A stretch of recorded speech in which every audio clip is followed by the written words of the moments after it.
March 17, 1943, North Atlantic, 400 miles southeast of Greenland. The body was found floating face down between two life rafts, still wearing a merchant marine jacket with the name SS Robert Peary stenciled across the back. But the Robert Peary had been torpedoed 6 days earlier, 300 miles to the west. When they turned him over, his eyes were still open, frozen in terror. In his clenched fist was a brass compass, its needle spinning wildly, never settling on north. Kapitänleutnant Hans Werner stood in the control room of U-604, a Type 7C submarine powered by twin MAN M6V40/46 diesel engines, watching his hydrophone operator in the red glow of emergency lights. They had been submerged for 19 hours, hunting Convoy HX-229. The temperature inside had dropped to 42 degrees. Condensation dripped from every pipe, creating a rhythm that matched the pulse in Werner's temples. He was 31 years old and had already sent 43,000 tons of Allied shipping to the bottom. The men called him Der Schatten, the shadow. The hydrophone operator, Fischer, raised one hand. Contact bearing 270, range 4,000. March 17, 1943. North Atlantic, 400 miles southeast of Greenland. The body was found floating face down between two life rafts, still wearing a merchant marine jacket with the name SS Robert Peary stenciled across the back. But the Robert Peary had been torpedoed 6 days earlier, 300 miles to the west. When they turned him over, his eyes were still open, frozen in terror. In his clenched fist was a brass compass, its needle spinning wildly, never settling on north.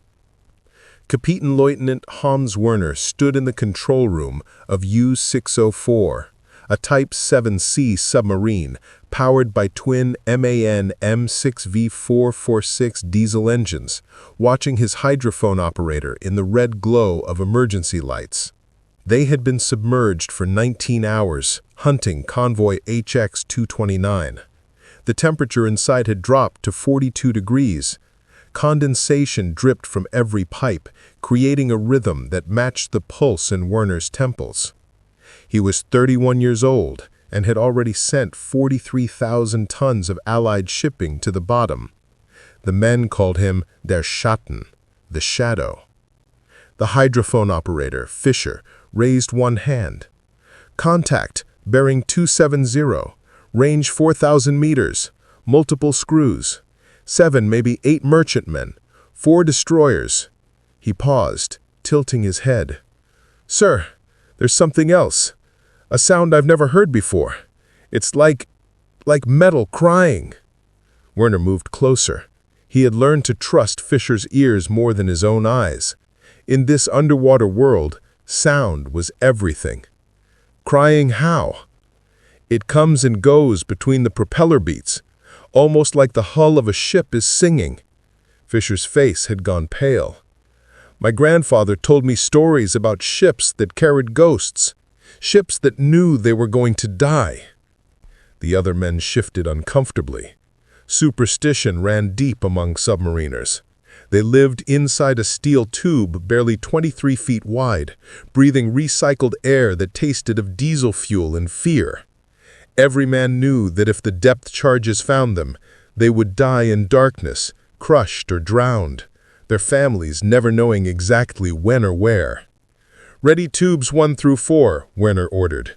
Periscope depth. The submarine rose slowly. At 60 feet, Werner raised the periscope, attack periscope. The North Atlantic night filled his vision. Black water, blacker sky. And there, silhouetted against a quarter moon, the convoy. 8 Liberty ships, moving in 2 columns.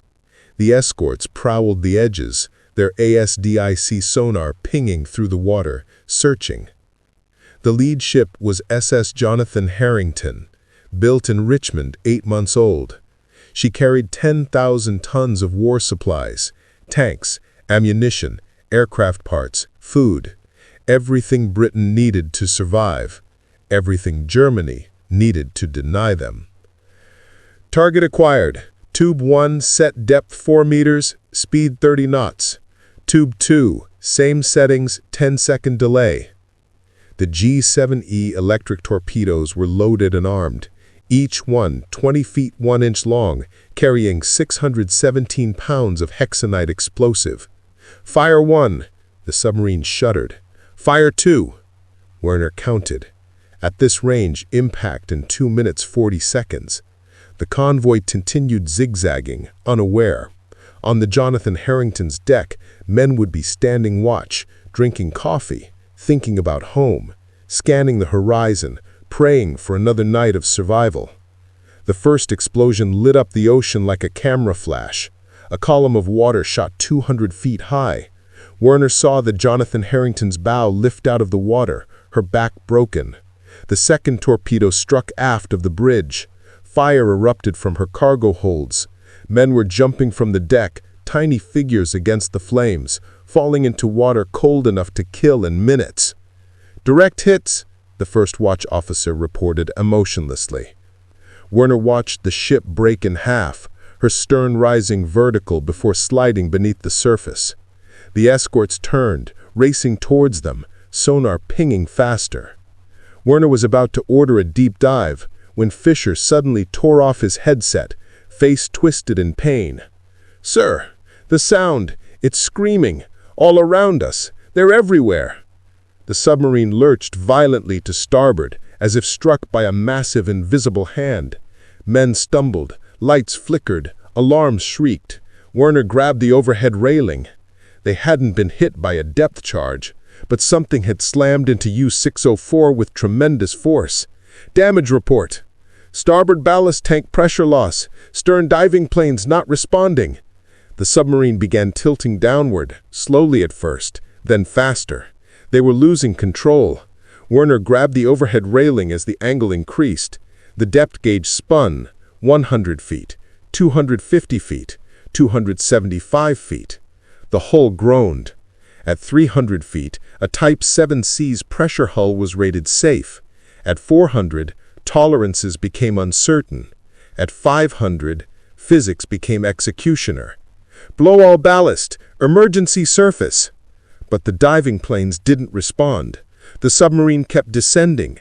250 feet, 275 feet. Men were praying in whispered German. Fisher was curled on the deck, hands pressed to his head. "They're pulling us down.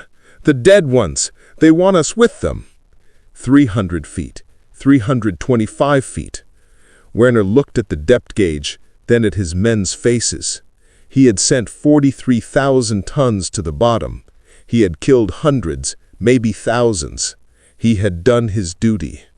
Now something in the dark Atlantic depths was reaching up to collect what was owed.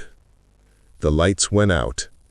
In absolute darkness, Werner heard it. The sound of metal crying, growing louder. March 17th, 1943, 11:47 p.m., 390 feet beneath the North Atlantic. Emergency lighting flickered back, bathing the control room in blood-red glow. Werner's ears popped from pressure. 390 feet, past design limits, into the zone where every rivet became a potential failure point. Report. Kruger, the engineering officer, pulled himself up, blood running from a cut above his eye. "Stern planes jammed, port electric motor seized, running on one motor and it's overheating." He paused. "Sir, the hull integrity. I'm hearing things I've never heard before." A metallic shriek cut him off, so loud every man flinched. From the engine room, like a nail dragged across sheet metal, amplified 1,000 times. Then silence, the kind that made your heart stop. Fisher stood, still pale. "Permission to speak, sir." Werner nodded, watching the depth gauge. 385 feet. They had stopped descending, but weren't rising. "I know what I heard. Before we lost control, I heard propeller sounds that didn't match any ship in that convoy. Multiple contacts moving in circles around us. No engine noise, just movement, and that crying sound. He swallowed. It matched hull stress frequency. Steel right before it fails, but it wasn't from us, sir. It was from outside. That's impossible, Kruger said. There's nothing outside. No, Werner said slowly. The body they had found that morning, 300 miles from where his ship sank, the compass spinning, the frozen eyes. Fisher's right. There's something out there. Another sound cut through the submarine, not metal, something that made every man go still. Tapping. Rhythmic, deliberate tapping on the outside hull, moving stern to bow, as if something were walking along the submarine's exterior, 385 feet beneath the surface. Tap. Tap. Tap. Werner pulled the headset to his ears. The underwater soundscape flooded in, distant Aztec pings, hull creaks, motor hum, and underneath, woven through like dark thread, he heard them. Human voices, muffled by water and death, but unmistakably human. Singing. What'll we do with a drunken sailor early in the morning? The tapping continued, reaching the control room section. Werner understood now. The Atlantic remembered. Every ship, every man drowned in its cold embrace, and U-604 had sent so many down. The Jonathan Harrington tonight, the freighter last week, the tanker before that, burning while her crew cooked alive. Sir, destroyers closing, setting up depth charge pattern. Werner made his decision. He had been a hunter for 3 years, a predator, a shadow. But predators could become prey. Every debt came due. Surface the boat. Sir, they'll blow us apart. If we stay here, we die in the dark. I'd rather die in the light. I'd rather give them the choice I never gave the men I killed. Kruger nodded. Aye, sir. Surfacing. They blew the remaining ballast. The submarine groaned, began to rise. 300 feet, 250. At 100 feet, moonlight filtered through the water like hope through despair. U-604 broke the surface at 11:59 p.m. Water streamed off the conning tower as Werner climbed up, breathing fresh air. The night was clear, cold. 4 miles east, the convoy escorts swept searchlights across the water. Werner raised his hands above his head. One by one his crew followed, 42 men who had lived in darkness facing the light. The British destroyers came fast, guns trained, but there was no fight left. As the first destroyer pulled alongside, Werner looked back at where the Jonathan Harrington had gone down. The water was dark, calm, revealing nothing. But he knew. The ocean was more than water and salt. It was memory. It was witness.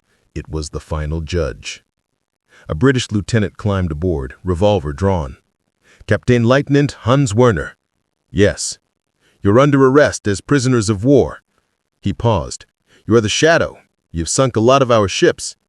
Yes. There's something I need to know. The lieutenant's voice dropped. We found the man this morning 300 miles from where his ship went down.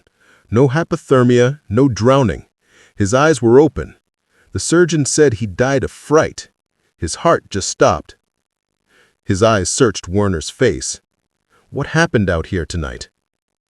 Werner looked at the dark water, at the place where men had died by his hand, at the place where something had reached up to remind him that every death was remembered, that the ocean never forgot. We went hunting, Werner said finally, and we found out we were the prey. The lieutenant didn't understand. Some things couldn't be explained.